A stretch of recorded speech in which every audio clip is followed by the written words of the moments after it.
Bite bakunzi barimo TV, nizere ko muramutswa amahoro, muramutswa amahoro ya Noel yagenze neza na Bonane kiraza, byose bizogenda neza, Imana irabibona.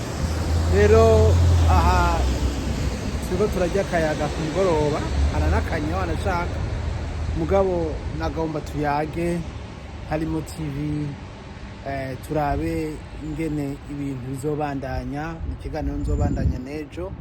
Rero nkashaka kubabwira yuko dushima ingene twakoranye, hari ibikorwa byinshi byiza byabaye kuri Rimo TV. We try to bridge the gap ni kuvuga hari fose nininya hagati y'abantu, hagati y'ibintu, hagati imiryango, abadolesa, n'ibintu bigoye. Ivyo bituma umuntu abantu bigoye ko twumvikana, ariko uko biri kose turagerageza kugira umuntu atahure ivyo arimwo n'ahari, hama dushobore kumvikana, nico kintu gikenewe. Rero nagira mbashimire ingene mwadukurikiranye, nagira mbabwire nti turacabandanya, turi kumwe.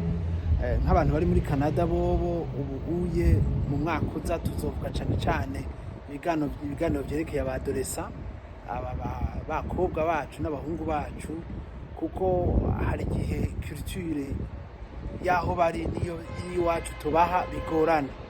Rero tukizera yuko ivyo bintu tuzobikorerako cane. Reka rongeza aha ibindi tuzobibandanya mu kiganiro gikurikira.